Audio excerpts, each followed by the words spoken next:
Suara Kebenaran pada Kamis 23 Maret 2023 berjudul Kesenangan di Luar Tuhan. Kalau orang melakukan hukum berdasarkan budaya, baik yang tertulis maupun tidak, ada formatnya. Misalnya menolong orang miskin, membela orang lemah, ada formatnya.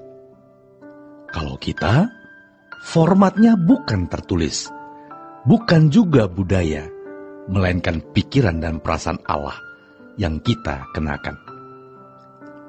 Kalau kita mengaku Yesus sebagai Raja, kita taat kepada Yesus.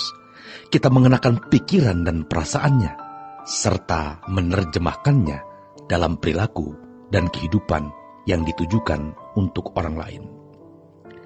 Kalau raja pada umumnya mau dipuaskan keinginannya, dituruti, semua dikerjakan untuk dirinya sendiri. Tetapi Tuhan tidak. Tuhan mau kita melakukannya untuk orang lain. Firman Tuhan mengatakan, Ia tidak menghendaki seorang pun binasa. Perasaan itu mestinya kita miliki dalam kadar yang tepat, yang diterjemahkan oleh Tuhan Yesus dalam perilakunya. Selama 33,5 tahun ada di bumi, Dia menerjemahkan perasaan Bapa. Kita sebagai utusan Tuhan Yesus memperagakan perasaan yang sama. Betapa Tuhan dipuaskan kalau ada orang-orang yang memiliki perasaan itu. Tuhan mau memperhatikan semua orang yang Ia kehendaki. Tetapi Tuhan tidak turun dengan tangan dan kakinya. Dia turun melalui tangan dan kaki kita. Kalau firman Tuhan mengatakan Dia tidak menginginkan seorang pun binasa, maka kita harus punya beban itu. Kalau Yesus membayar harga keselamatan manusia dengan darah dan nyawanya, kita pun harus berani mempertaruhkan apapun demi keselamatan orang lain. Sayangnya saudaraku, kita sering menjadikan diri kita raja. Apa yang kuingini harus kucapai. Apa yang memuaskan diriku harus kulakukan. Orang seperti ini belum menjadikan Yesus sebagai raja. Agama lain juga mengajarkan orang di luar Kristen juga bisa berbuat kebaikan berdasarkan format-format, baik tertulis maupun tidak. Sedangkan kita berdasarkan pikiran dan perasaan Tuhan.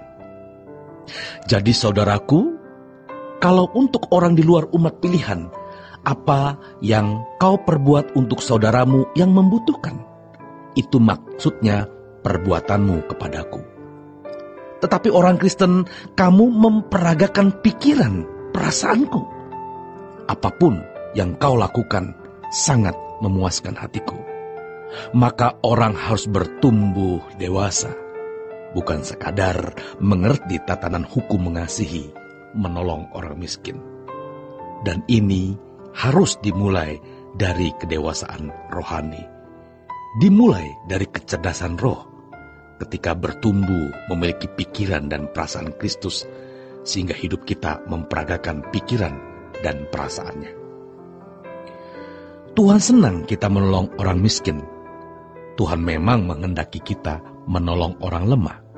Tetapi Tuhan lebih menghendaki kita melakukan segala sesuatu karena pikiran dan perasaannya. Dan pasti sesama kita diberkati karena Tuhan Yesus bukan raja yang mau disenangkan untuk kepentingannya. Kedengarannya berlebihan. Tetapi itulah standar yang Allah Bapa kehendaki. Kita harus menerimanya sebagai kehormatan. Kalau kita benar-benar menerima Yesus sebagai Tuhan, artinya Tuhan, majikan, maka kita harus menundukkan diri di hadapan Tuhan, segenap hidup sepenuhnya. Tidak ada bagian untuk hidup kita sendiri, semua kita lakukan untuk Dia. Oleh sebab itu, saudaraku, kalau seseorang masih merasa memiliki sesuatu, masih berhak memiliki sesuatu, apakah materi maupun non-materi, masih merasa punya kesenangan, tidak mungkin dia bisa memperagakan kehidupan Yesus. Kita bisa mengerti mengapa Tuhan mengatakan, barang siapa mengikut aku, dia harus menyangkal diri dan memikul salib. Menyangkal diri bukan hanya tindakan berkata tidak untuk dosa, tetapi berani membunuh seluruh naluriah manusiawinya, supaya bisa mengenakan karakter Kristus. Ini bukan Kristen aneh. Ini standar. Itulah sebabnya tanpa ragu-ragu Paulus mengatakan, aku menggunakan kehidupan Yesus. Sebelum kita meninggalkan dunia, matikan manusia lama kita oleh pertolongan Roh Kudus, supaya Yesus hidup di dalam kita. Jika kita bertekad seperti ini, maka kalau ada tindakan-tindakan kita yang kurang tepat, kita akan merasa gelisah luar biasa. Tidak perlu sampai melakukan pelanggaran moral. Ketidaktepatan kita bertindak sudah mendukakan hati Tuhan, dan kita akan merasakannya. Bejana hidup kita harus dikosongkan, baru Tuhan bisa mengisi. Jadi, matikan aku sama dengan mengosongkan bejana. Jangan merasa berhak memiliki sesuatu, dan jangan merasa ada kesenangan di luar Tuhan. Kesenangan kita hanya Tuhan. Kamu tak dapat mengabdi pada dua tuan. Matius 6 ayat 24. Saudaraku, kepatuhan kita haruslah kepatuhan sepenuhnya. Betapa miskin kita dulu memahami ketaatan kepada Tuhan Yesus. Kacau, absurd, tidak jelas. Sekarang baru jelas.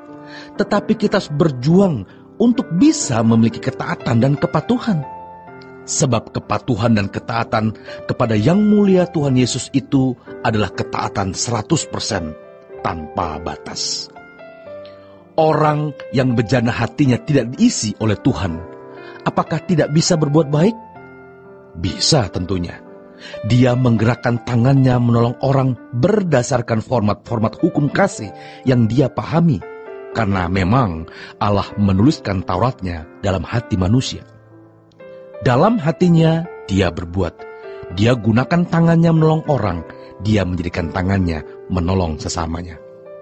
Tetapi kalau seseorang telah bertumbuh dewasa, segambar, serupa dengan Allah, memiliki pikiran dan perasaan Kristus, berkodrat ilahi, mengambil bagian dalam kekudusan Allah, hidupku bukan lagi aku, tetapi Kristus yang hidup di dalam aku. Tangannya menjadi tangan Tuhan. Menjadi tangan Tuhan artinya pikiran dan perasaan kita harus mengenakan pikiran dan perasaannya. Selamat berjuang, saudaraku. Tuhan Yesus memberkati.